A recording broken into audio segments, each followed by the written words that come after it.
예, 민법 총칙의 이제 기본 과정입니다. 첫 번째 우리 통칙 내용이 두 가지 파트인데 그 중에요. 통칙이라는 건 공통적인 규칙, 공통적인 내용 이 말입니다. 이 통칙에 이제 민법의 무슨 말이냐, 민법이라는 게 무슨 말이냐, 민법의 법은 인사 분쟁이 발생했을 때 적용되는 민법이 어떤 것들이 있느냐, 그다음 민법의 연획,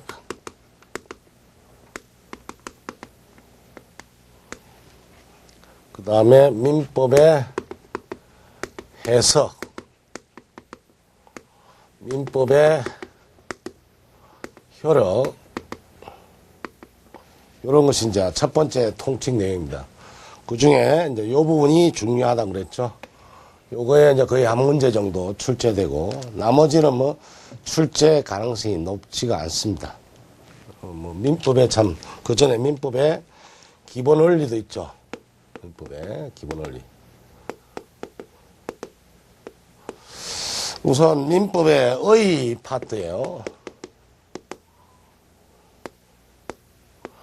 민법의 의란 말이 우리 법에서 되게 이런 말을 씁니다. 무슨 의미인가, 어떤 뜻인가, 이런 것이 추상적 내용에는 크게 의미는 없고, 어떤 뜻이냐, 이런 포괄적인 의미입니다. 민법이란 게 도대체 뭐냐, 한마디로 개념, 이런 거죠. 이런 것에 대해서 이제 우리는 민법에서는 의라는 표현을 씁니다.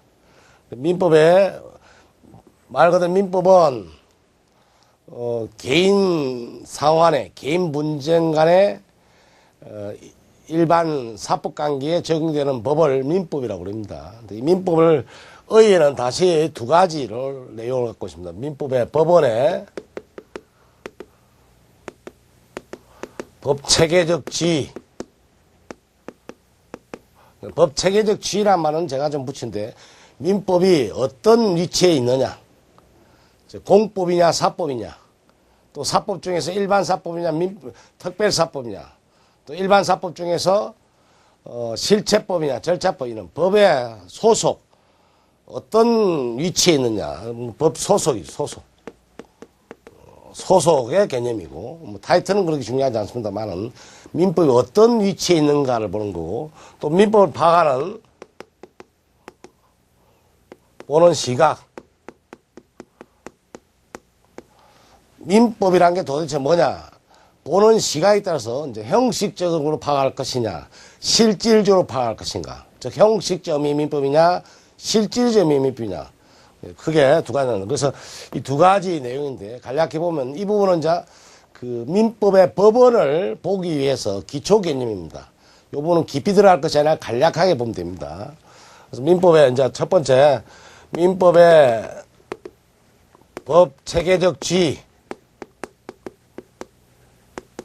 타이틀은 우리 어떻게 정하느냐 상관없습니다. 그래서 민법이 공법이냐 사법이냐. 공법이란 것은 공공복리 차원에서 적용되는 법이지. 일방적으로 공공복리 차원에서 국가가 일방적으로 적용됩니다. 행정법이라든지 형법이라든지 국가가 치안질서라든지 질서유지 차원에서 또 공공복리 차원에서 일방적으로 적용되는 법을 공법이다.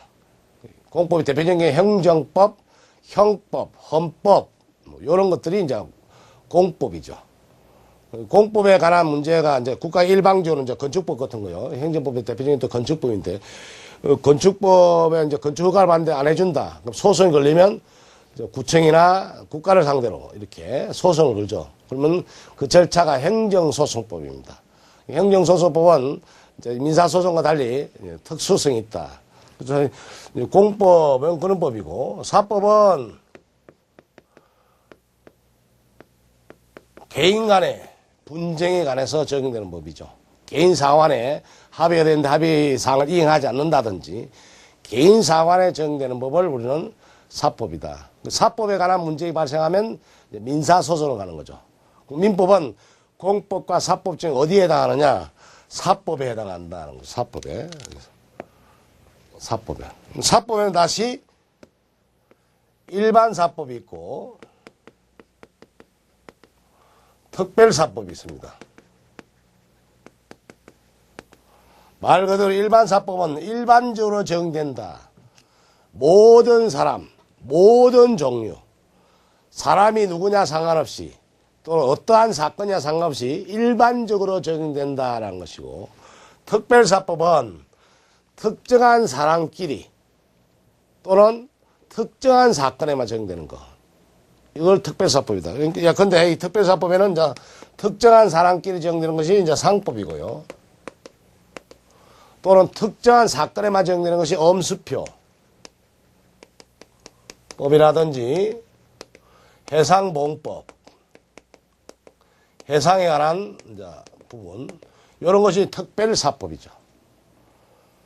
민법은 일반사법과 특별사법 나올 때, 그전에 참 일반사법과 특별사법 나눈다면 그 의미가 어떤 의미가 있냐. 특별사법은 특수한 상황에 적용되니까 상인끼리 분쟁이 발생한다. 상인 간의 매매에 관한 분쟁이 발생한다. 그러면 이 특별사법이 적용되죠. 즉 일반법과 특별법 관계에서는 특별법이 우선 적용된다.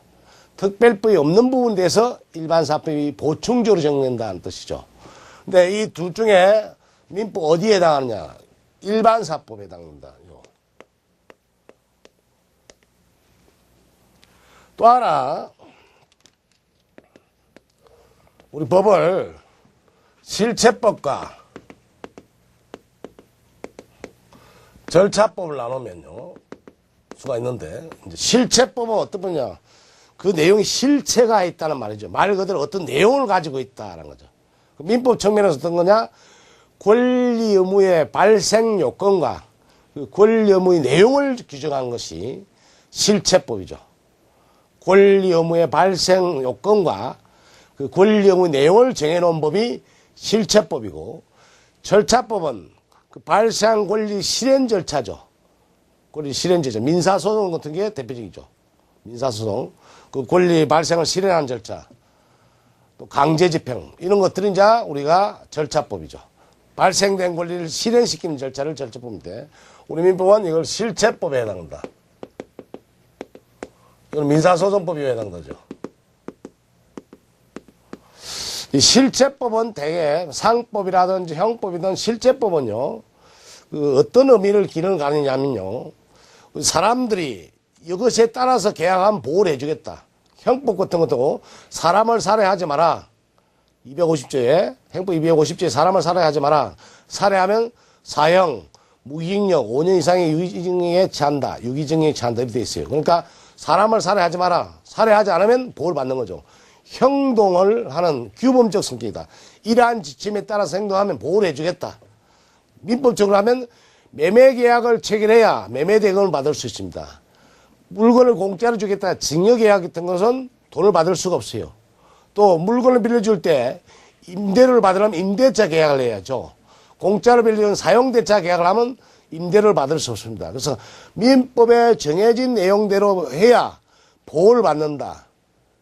어떤 그런 의미의 실제법이 기능을 하고, 또 한편으로는 분쟁이 발생하면 그 분쟁이 발생되는 법이 실체법이죠. 그 재판에 적용되는 법입니다. 그래서 이 실체법은 어떤 기능을 하냐면 행위규범인 동시에